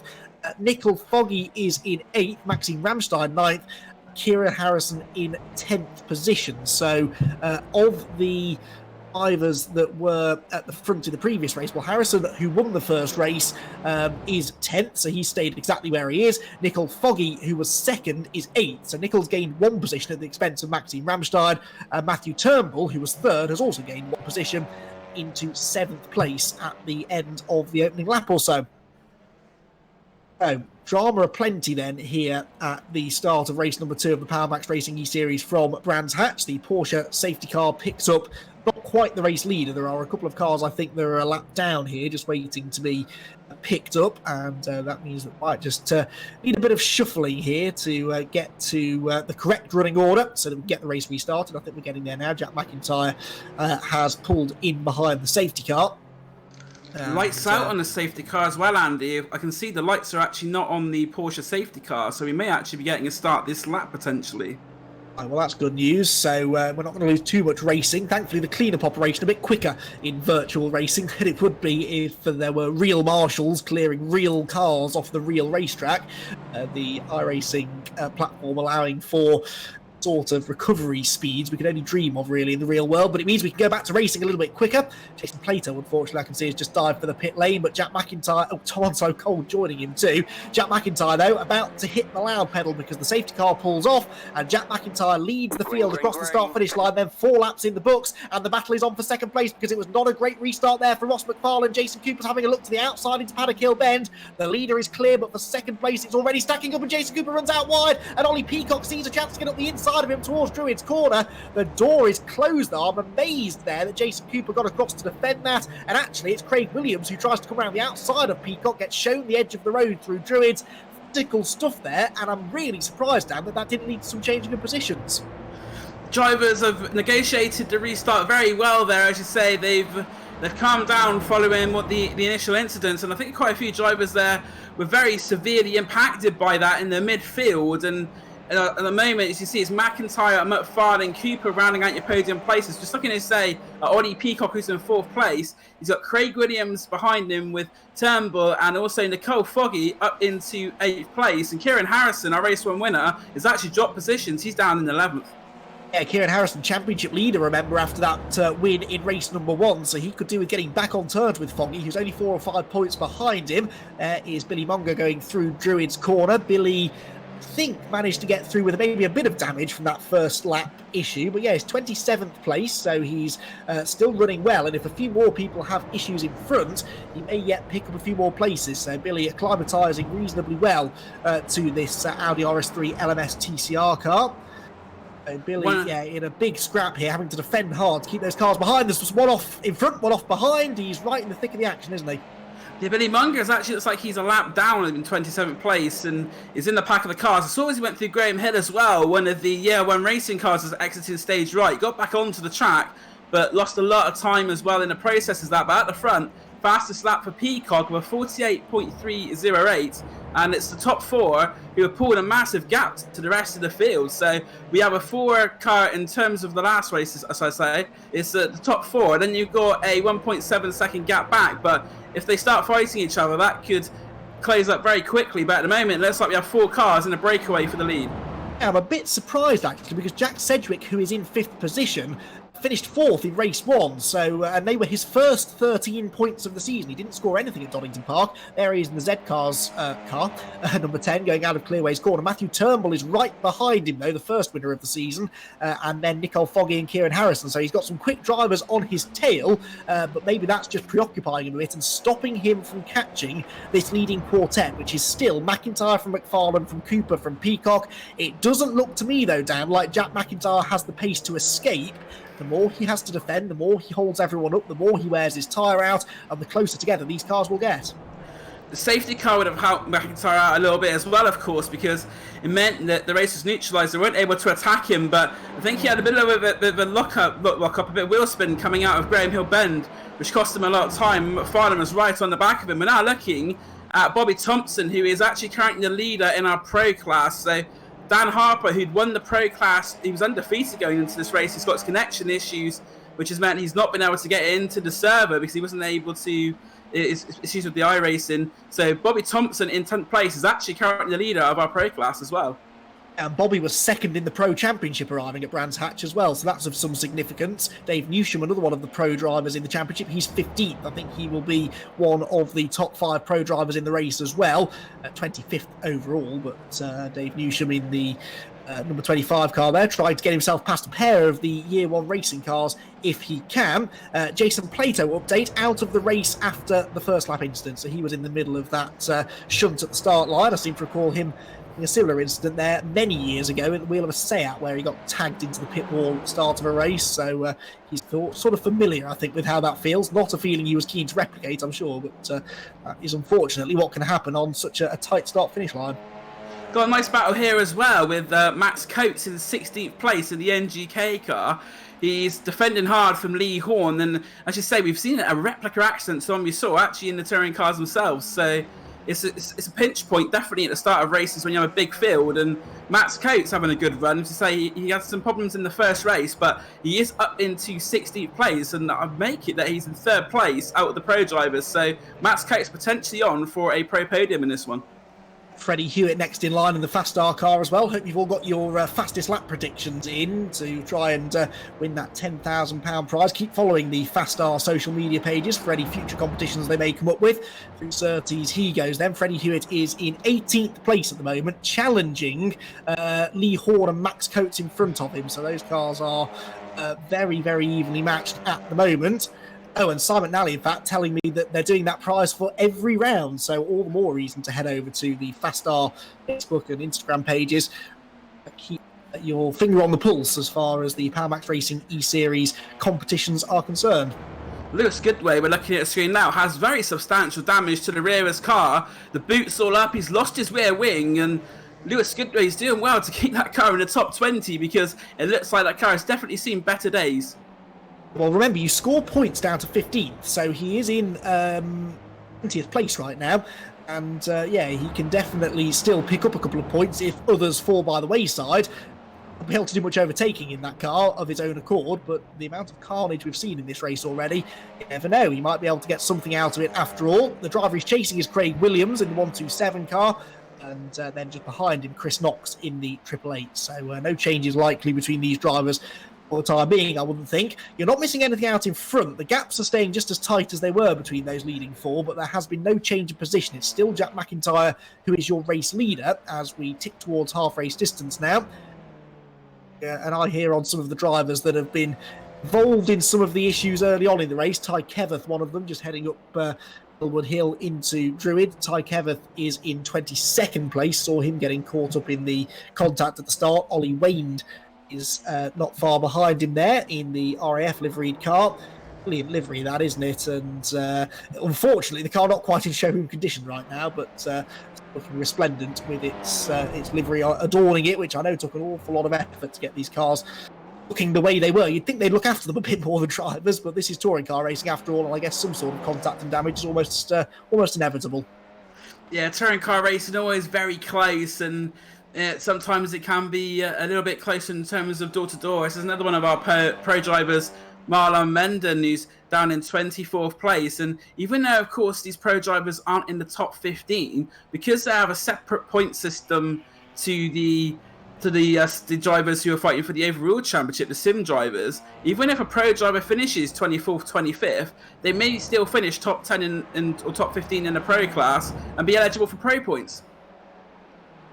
Is a very good point, actually, Dan, because yeah, you've got that overall championship, but you score points within your individual class if you're a pro too. So if you finish 5th but you're the top pro, you get maximum points within the pro championship. So yeah, that is a good point. It's well worth fighting for these positions. So meanwhile, heading a little bit, this is Josh Thompson now, yeah, a little bit further up the order. He's in 11th place right now, and behind him a decent battle for 12th between Josh Malin and Mark Fletcher. Malin's having a much better time of it in this race at the moment. But I believe we've got some pretty entertaining scrapping going on a bit further up the order. That Jack Sedgwick train for 5th place is getting longer, and he's now nearly 3 seconds. Yeah, look at this. So you've got Sedgwick, Nicole Foggy, Matthew Turnbull, Kieran Harrison, Maxime Ramstein and Bobby Thompson all in a long line. So Bobby Thompson into the top 10 now. He's gained 4 positions, which makes him one of the biggest movers in the race so far. And he has a good chance here, I think, to move further forward, because for whatever reason, Dan, Ollie Peacock just does not have the pace in race 2 that he had in race 1, and it's stacking up the back end of the top 10. Yeah, we've got nearly side by side as well between Foggy and Turnbull. Kieran Harrison's been on the move as well. He was in 11th place when we last checked in with him. He's now actually up into 8th place and just behind the car Matthew Turnbull. So our top 3 from race 1 all running together, and they are literally bumper to bumper as they go towards Clark Curve for the 15th time. Well, with Kieran Harrison then championship leader provisionally after race number 1, but he's 2 places behind Nicole Foggy, so as things stand it would tighten right back up between the top 2 in the points. But the next car in front of him right now is Matthew Turnbull, and Matthew Turnbull is 3rd in the championship. So these are the top 3 drivers in the championship, not in championship order, but very much in close proximity on the track. Oh, Harrison super late on the brakes there. That's what you were saying earlier, Dan, isn't it? Sometimes it's quite easy at Druids to run into the back of somebody and have absolutely no intention of doing it, because if the car at the front of the queue brakes a bit early because they're defending, the car in 2nd place has to brake earlier, and then the car in 3rd place has to. But the further back in the queue you are, the less reaction time you have toward running into the back of the cars in front. That's something the drivers like. I think you'll find that when drivers are in the packs like this, that they're sort of compensating for the fact they may have to brake a little bit earlier, and it's just got to be really aware and on their toes, because if someone further back doesn't quite have the same reactions as the drivers in front, it can cause potentially a 3-4 car pileup. But at the front, speaking of 4 cars, they are as close as ever, and Jack McIntyre is doing a great job holding back McFarlane, Cooper and Peacock at the moment, but it looks like Jack McIntyre is defended well for the first 14 minutes, a little bit wide they're going through Graham Hill, but when you've got this many cars fighting for first place, if McIntyre makes a mistake, he might not only just lose the lead, but he could also lose 2nd and 3rd and find himself down to 4th, just how close these drivers are. And that's the pressure you're under. You can't open that door, because it's like opening the floodgates. They will all come past you, especially at a track at which overtaking is, as we're seeing, quite tricky. You need to take advantage of every chance that you have to make further progress. Nicole Foggy now, right in front of Nicole is Jack Sedgwick, who on the previous lap set the fastest lap of the race. So the fastest lap now belongs to Foggy, 48.14, and Nicole is still in, Sedgwick, excuse me. Foggy is in 6th place right behind him, but this queue of cars staying absolutely together. Interesting little nugget of information here from Ed May, who I think might have been listening into a few radio transmissions between those top 4 drivers. He says they're working together at the moment, the top 4. So McIntyre, McFarlane, Cooper and Peacock working together. They're gapping the rest of the field. Oh, contact there between Max Coates and Freddie Lee Horn, that was. Lee Horn, excuse me. Yeah, Hewitt now splitting the 2 of them. But that's interesting, isn't it, Dan? Then the leading 4 working together right now. Apparently, in the last few laps, all bets will be off. And see there, Coates and Hewitt making contact, but it's interesting because I thought Jason Cooper tried to make a move going into Paddock Hill on the previous lap, but if they are working together, it is smart driving, because they know if they start scrapping and fighting out that the Sedgwick train will catch them, and then instead of 4 of them having to battle for a lead, there'll be a 9-car scrap. That's what we want to see, but I don't think the drivers, they want it as less stressful as possible. So if the 4 of them can work together and then have a gentleman's agreement that they're not going to race until the end, then fair play to them. But it'd be interesting to see if that's actually what happens, because we know what motorsport can be like. It's one of these things where all bets could be off very shortly. It will just take one move, I think, for that agreement to cease trade as such. The amount of times as a commentator I've watched a race and said, if only that group of cars worked together, they could catch the leader or they could pull away from the rest of the pack. They never do, but on this occasion it looks like they are. So we'll see, as you say, how long that stays in action. But right now they couldn't be much closer together, this group of drivers. Jack McIntyre, Ross McFarlane, Jason Cooper and Ollie Peacock. The top 4 drivers are covered by only just over a second. They're working their way past the back marker right now, so that's just split the pack a little bit. That's the 112 car that they've just put a lap down, Marlon Menden. There may not be much more traffic ahead of them, and there certainly isn't that much time left in the race now. So I expect that if this battle is going to ignite properly, it's going to be fairly soon. Peacock really lost out there when they're trying to lap the car amended. He's dropped back now a second to these top three, and that could potentially see Peacock. Oh, Peacock, I think it's gone. Has he gone straight on? Yes, he has. He's gone straight on at Paddock Hill Bend, and you've got to think now it's frustration at being held up by that back marker. He'd lost the time, and he's now made an error going into Paddock Hill. And we said if you make a mistake, you'll lose a lot of places. We have to replay on the screen now. Body Peacock looks like he just went wide into Paddock Hill, ran out of road, hit the barrier quite hard. So the mirror flying off there. He goes across the gravel at Paddock Hill, but as you say, he's now down into 9th place and has lost a lot of time and positions. Yeah, that's right. So that has changed the order of the race then towards the front of the field. So that has definitely going to have an impact on the end result, I think, and the way possibly this battle continues to go throughout the remainder of the race. So leaders then up towards Paddock Hill Bend, and Jack McIntyre now with this 0.3 of a second cushion then over Ross McFarlane. That's about the biggest lead he's had all race, really. So I've sort of been suspecting all race that maybe McIntyre's been struggling for pace. Maybe that is not the case. Maybe he's just been saving his tyres, working with the cars behind him, and waiting for his moment to really pull the pin at the end of the race. But now that it's really just McFarlane and Cooper behind him, Josh Thompson goes off the road, unfortunately, down into Hill Bend. Lots of damage done to the front of that number 49 car. He possibly is about to be out of the race as well. Also, we've had a report from Ed May that there's been an incident between Peacock and Ramstein as well. And as a result, Peacock now actually has suspension damage. And Peacock and Ramstein coming together, according to our Raven reporter Ed May. I haven't seen it on the screen, but it looks like there was an incident between those two drivers. And that's what has caused Ollie Peacock damage. Although Peacock did into the wall at Paddock Hill. So I think there may have been some already damage on that car, but as you say, the battle for the top three, they are literally probably, I think they probably will be getting the last lap board next time round, because we've got about 1 minute and 10 seconds to go. It's going to be touch and go, but as they cross the line for the final time, potentially to get the last lap board, we'll have a look and see what the time is when they cross the line. It's going to be very close. We hit the 19-minute mark now, so I think it's going to be touch and go, but we could potentially be on the final lap starting now. They're doing 48-second lap times. It's going to be tight, isn't it? But they might just squeeze another one in here, I reckon. McIntyre, McFarlane and Cooper, the top three, they cross the start-finish line, head towards Paddock Hill Bend once again. And, yeah, this is continuing to intensify. My laptop has chosen a brilliant moment to stop showing me what's happening on track. So, Dan, what's going on?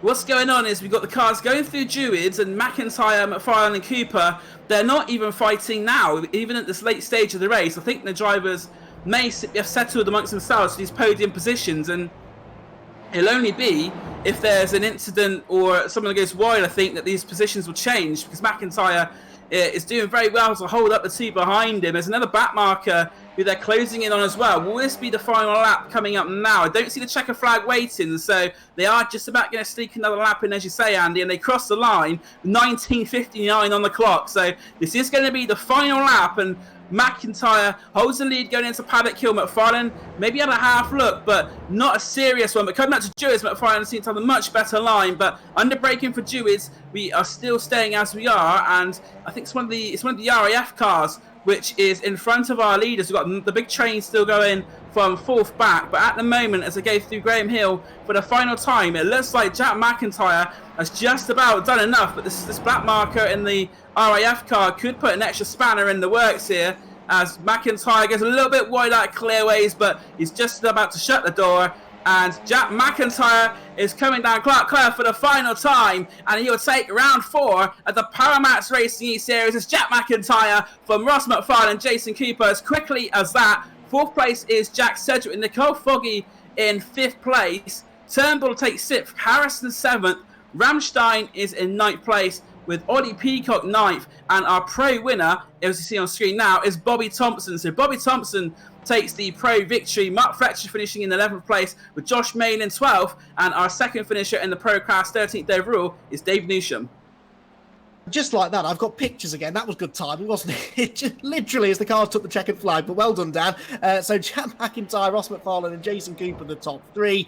Cedric in 4th and Nicole Foggy 5th. So championship-wise, Foggy comes out of that pretty well, because Kieran Harrison, who was the points leader coming into that race, is only 7th. So it's going to be tight, and we'll get all of the points confirmed if we can before the end of the broadcast. But certainly looking like it's going to be those kind of drivers that we're going to see up there fighting for the championship. Outside the top 10, Mark Fletcher, Josh Malin, Dave Newsham were 11th, 12th and 13th, Chris Daines 14th and Craig Williams 15th, Lee Horn, Lewis Goodway, Chris Knox and Ty Keveth were 19th, and then Max Coates round out the top 20. Newsham we're watching going into the pit lane there. Dave Newsham had a decent race there, 13th place. Not sure what his best result was, but is possibly, I think that is his best result of the season so far. Hi then, results, and it is McIntyre with the win, Ross McFarlane second and Jason Cooper third, but Jack McIntyre makes it 4 different winners now from the first 4 races. It will be much more competitive than that. Then it's Jack Sedgwick and Nicole Foggy. Matthew Turnbull is in 6th with Kieran Harrison 7th. Maxine Ramstein 8th, Ollie Peacock 9th, and Bobby Thompson to round out the top 10. Good to see Bobby making it into the top 10. 11th was Mark Fletcher, 12th Josh Malin. Good drive from him, up 6 places from where he started. Dave Newsham gained 9 to finish in 13th. Chris Daines and the luckless Craig Williams down 10 positions in the late running there to finish in 15th and take the final point. Then in 16th, Lee Horn, 17th, Lewis Goodway, 18th, Chris Knox, 19th, Keveth and Max Coates round out the top 20. Then Ollie Wayne and Jamie Dorey were 21st and 22nd. Chris Slater and Marlon Mendon were next. And I think Dominic Olivier was the last driver still running at the flag. So involved in and taken out of the race.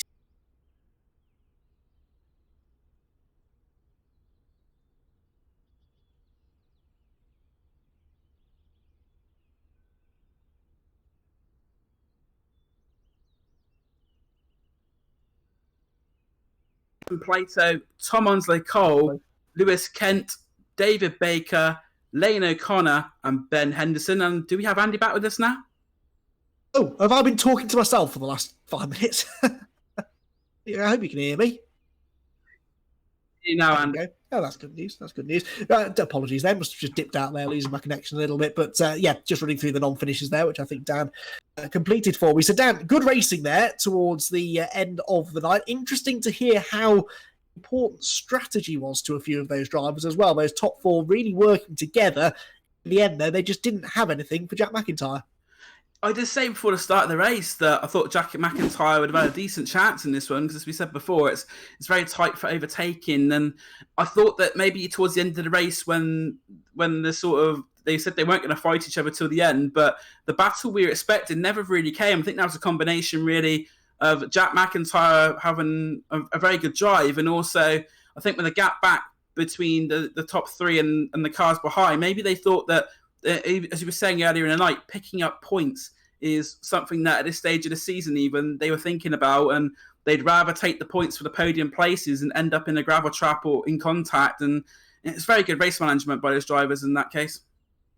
Yeah, it's tempting, isn't it? When you know that you're ahead of some of the championship frontrunners, it's tempting maybe to go for broke and try and really maximise the points you can take. But maybe, yeah, as you say, it's better to take some points out of them than none at all if you end up in the gravel trap. Well, it was a really hard-fought race at the front. Jack McIntyre was your race winner. He defended all the way brilliantly, I must say, and he is with our podium reporter, May. Yeah, thank you very much, Andy. I'm here with Jack McIntyre, who had a very, very commanding race from start to finish. Managed to get away from pole, had a few areas where he had to defend, but seemed to be working well with Ross McFarlane and Jason Cooper just to extend the gap ahead of the field. Was there any teamwork going on there? Was there any communication between you guys, or was it just all sort of unconscious understanding of what you had to do to get the win? No, we've raced together quite a lot in all the BSR series, so I think we all trust each other not to do anything too silly. But yeah, that was probably the most stressful 20 minutes of my life, trying to hold off Ross, especially after that safety car on lap 1. That was a bit of a spanner in the works after everyone got all psyched up and ready to go. But yeah, really good race. I guess thanks to Ross and Jason for not doing anything silly. It was a really good race. Yeah, we managed to pick up actually on the broadcast the way you guys were going around in a long train, not trying to fight it, just trying to slip in the draft and not slow each other down by attacking and having to defend, which would have got you back into the chase and pack of Jack Sedgwick and all the. I think at one point it was a 8-car train behind, which would have been very, very dramatic if there was incidents at the front that meant you had to drop back. And you obviously mentioned BSR and your previous outings with these guys. Are there any other sort of newcomers to the series that you've raced with and are enjoying racing with in this PowerMaxed eSeries? I guess, well, mainly I only know the PSR guys. Foggy's real quick, Josh Thompson, Craig Williams, Max Coates. Raced with him quite a few times, know him from Want to Race. So there are loads of really cool drivers, and then being able to drive with all the real guys as well. That's in a crazy time for the whole world, it's good to get something positive out of it and to be able to do something fun like this. Well, thank you very much. I'll hand you over to Andy and Dan for any final questions before we let you get back and enjoy your victory. Yeah, we were talking about the defensive job he did there, and it's got to be so hard because you had, for most of the race, 3 drivers chewing away at your rear bumper, and slightest mistake, you're not going to lose 1 place, you're probably going to lose 2 or 3 or maybe even more. So it's got to be fairly intense as you're at the wheel there, and knowing that, any mistake will probably take you out of the equation for the race win. Yeah, I mean, it's kind of fortunate that this track there's really only one line to stay on. So if you manage to stay on that line, it's really hard for someone behind to pass if you don't make a mistake. It's probably more stressful being in second or third because you've got the cars ahead that you have to make sure you don't crash into. So it was good to just get a clear track, kind of get my head down into hot lap mode a little bit, and just try and run away with it. Yeah. Well, it was a brilliant drive, and your first win, of course, of the season, your first top 5, I think I'm right in saying as well. It's not been a brilliant start to the season, but this kind of proves to everyone that you can do this, you can win races, and if you can maybe get yourself slightly better grid positions from the start of the night, you could yet be a championship contender. Yeah, I hope so. Donington didn't really go to plan. I think I had decent pace, but just a few incidents in both of the races and a few unlucky moments kind of dropped me down the order. So it was good to have a bit of luck on my side, especially in the first race, being able to get P10 and get the pole for race 2. That's kind of the decider, really. I knew that starting on the front row, I was going to have a really good chance if I didn't make too many mistakes. So. Well, and no mistakes were made at all. It was a perfect drive. Congratulations, Jack, on the race win, the 4th different winner of the season so far. Thank you. Is Jack. Well, in second place at the end of that race was Ross McFarlane. Who is with Ed May. Yeah, thank you very much, Ross McFarlane. One of the 3 cars at the front there managed to work together. We saw Ollie Pickett have a little bit of drama at the end there, but Ross, you managed to keep your head cool and get home for a very, very good points playing finish. Yep, that was the goal. Just stay where I started. I had a little go at the start on Jack because, like Jack said, we had some understanding about not having any crashes. That's the best way to score points. So that was the goal. But unfortunately, with the safety car, it had to give the position back, and from there, we had a little gap. Me, Jason, Jack, and there was not much point in fighting early on. So just get into a rhythm, get your head down, and score those points. Yeah, we noticed that you being the car in the middle would have had to both worry about the cars ahead and behind. How were you able to manage that during the race and keep a cool head? It is quite a challenge. I know that Jason potentially wants to make a move. As soon as Ollie disappeared from behind us, pressure's off Jason. He can start attacking all he likes. I think he made one pretty good attempt, but luckily I was able to hold that off. But yeah, just trying to stay on the back of Jack, keep that toe, just keep the rhythm going. Jack had a couple little minor mistakes, but it's not worth going side by side and then potentially losing the second place when it's so difficult to overtake. But yeah, challenging race being in the middle there, but still rewarding. Yep. And Andy, Dan, any further questions? Well, just a solid podium there, wasn't it, really? And Dan, I know you're the sim racing expert. What you saw there from all of those top 3 drivers, I'm sure impressed you a lot. Yeah, I've raced as well in the BSR series, which the drivers have been talking about, and it's sort of the perfect scenario really for this championship, because that's another one where it's a long championship, and I think from doing championships like that, you sort of really sort of discover that it's not all about your position in one race, it's about the long game. Is that something you feel as well, Ross, about racing in the PowerMaxed series? Oh, absolutely. I mean, throughout the championships that I've raced in with the likes of these guys and others, you start to realize that that the average finishing position to actually win the championship doesn't have to be particularly high. You don't have to win every race. You really just have to be incredibly consistent and just keep banging in those top 10s. Podiums they're bonus, but a few podiums, plenty of top 10s, and that'll be it for you. That's what it's going to take to win this championship. And and we're going to see who's going to do that. Hopefully, as we come on. Thank you very much, Ross, and good luck for next week's races. Cheers. So I think very quickly we could also hear from our third place finisher from that race, Jason Cooper. Ed, I think you've got Jason. Yeah, I think I'll be handing Jason over to you because I need to sort out other interviewees coming in later on. So I'll pass Jason over to you. But that was very, very good third place, Jason. Just to give us a little talk through of the race from your perspective, and Andy can continue the interview.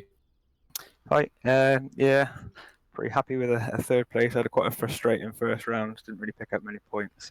It's nice to have two good finishes at the second round to get some points on the board. It's important, that, isn't it, I think, because early in the season especially, you want to get off to a good start, and it can be quite demoralising, I think, if first round doesn't go to plan. Quite easy to get a bit down on yourself after that, but you fought back well. It's so close as well. Even in qualifying, I made just a small mistake, and I probably dropped 3 or 4 rows where I probably should have been in qualifying. So I'm quite happy to have got a decent reverse grid and a decent result in the second race. And it's been a reasonably consistent season, actually. I'm looking back at your Donington results, at least you got those 2 points in race 2. Now, though, moving forward to the next round, Silverstone, another completely different track. What are your sort of prospects going into that one? Yeah, went quite well there the other week in the ARLTC. So hopefully I can carry that pace through to this series as well. Thank you, Jason. Third place finish in race number 2 in the PowerMaxed Racing eSeries here from Brands Hatch. Right then, the other interview that Ed May was teeing up for us, a driver who hasn't yet troubled the podium, but I'm confident that by the end of the season he'll be up there in the mix, is Max Coates. And Max joins us now in the commentary box. Max, first of all, thank you for taking the time out of your evening to do this, to race with us and come and have a chat with us. It's not quite gone to plan so far, but are you enjoying yourself? Yeah, I think you've clearly got more expectation in my abilities on here than what I have. So, yeah, I think we're still a way off the podium, but it was certainly a better night than the first round for me at Donington. Trouble is, isn't it, that you don't have to be a long way off the pace on such a competitive grid to find yourself down in the mid-20s, and that's where things go wrong. We saw it in that race with the start line pile-up, and often a bad qualifying session just sort of compounds itself then in the races. Yeah, to be honest, I actually found my race pace was better than my qualifying pace. Didn't seem to get on with the qualifying setup that we had. So once I kind of got into the rhythm of the race, it definitely seemed faster. But yeah, apparently I was maybe the second in the pros or something like that tonight, which if I was, then brilliant. We'll go with that. Or, We'll I'll say take that. Not far off. I'm nearly on a podium of some description, so I'll take that. If you give us long enough to analyse all the stats, we'll find a podium we can give you of some sort. Yeah. The third northerner in the race or something. Yeah, something like that. Third northern pro called Max. Exactly. Well, yeah, definitely. Oh, you've got that championship wrapped up, mate. I tell Yeah. you. Speaking of championships, though, I mean, in the real world, you've had lots of success in sort of one make, wheel drive, tin top racing. Is there any of that wealth of experience that you can bring over into the PowerMaxed Racing eSeries? I think in terms of what you're doing on the track and driving wise, a little bit, but not greatly in terms of actually driving the simulator. Or certainly to get to the point that I'm at now, you can take that. But to get the final few tenths, that is the sim whizzes that seem to be able to do that. But the racecraft is something that you can definitely bring in, and I think that's when you start to get that close quarters racing, and you just know little tricks of the circuit that you can use. So that's definitely useful in the sim. We had Jason Plato on earlier on, and he's won a couple of races in front-wheel drive cars as well over the years. Yeah, and he said that he's not bad, is he? He said you always have to kind of unlearn some of the tricks that you use in the real racing car, and that seems really counterintuitive to me, because you guys are so good at what you do because you've put in those years and years of practice and seat time to get to where you're at. To then unlearn that can't be easy. I tell you what, it's going to be interesting when we get back in real cars and trying to do all this in real life. So yeah, there's sort of certain things that you can take. You know, lines are similar, but then I think to kind of get to the pace that we're at in kind of like around the 20th point, then you know you can use what you learned from the track. But to find the next, I think I was probably 3 tenths off being in that probably 10th to 15th battle, which isn't really that much, but it's not very easy to find either. No, absolutely. But I think if at some point, hopefully, it'll all click for you, and you'll have that magic moment, which I'm sure you've had in your real racing career as well, where you suddenly arrived at the track at a test day, you found that magic something, and the whole sky just lights up and a rainbow appears, and suddenly you've got this, you've got a genuine chance of competing at the front. Hopefully, that's not that far away for you. No, I think I was a lot closer to it tonight than I was last week. So if it can keep going in that kind of vein, then I'm sure that at some point soon, then we're going to be getting closer towards the front. And hopefully at some point soon we'll get you back out on a racetrack in the real world as well. I know you've got a lot of fans tuning in tonight to watch how you get on in the eSeries, but they'll also be waiting in eager anticipation for your racing exploits in 2020, because you've got a big year lined up, haven't you? Yeah, back in the mini challenge, starting in the mini challenge this year. So hopefully it's something that we can do starting in August, and then follow through from there. But yeah, I'd quite like a championship under my belt, so that's definitely the aim for this year. And I think if pre-season testing was anything to go by, we're not going to be a million miles away. So I'm hoping that come August we can get going, and I'm just going to put as much time into being as prepared as I can be for when that kicks off. Yeah, well, best of luck with that, and in the meantime, I hope you continue to enjoy and improve in this sim racing business. You're at Silverstone next time out. Is that a track you're looking forward to? It should work quite well, I think, for the pros, if you like, because we will have a fairly decent tow. There's less corners, so there's less things that we can get wrong as pros. That's what you were trying to say. Yeah, there's less corners and more straights. So if I can keep my foot flat to the floor. I've worked that bit out, but it's the twiddly bits that we're still kind of getting there on, I think. Of these technical terms you guys come out with, the twiddly bits certainly are challenging for her. They are. The bits where you have to use the steering wheel becomes a lot more difficult. Good stuff, Max. Always a pleasure to have you in the comms box, and you're welcome back here again anytime later on in the season. Thanks for taking the time to chat with us. No problem at all. There you go then, Max Coates. Always a good laugh, and we will be seeing him again next week, because next Wednesday night we have our 5th and 6th rounds of the PowerMaxed Racing eSeries from the Silverstone National Circuit. And Dan Blake, I 100% agree with what Max has said there. I think the level of competition, as close as it's been in these first 2 rounds, is going to be even closer at Silverstone, just because of the nature of the track. It's short, on as many corners, and you've got those huge long straights. The slipstream's going to be mega. I think we could see even closer racing, and crucially, even more overtaking next week.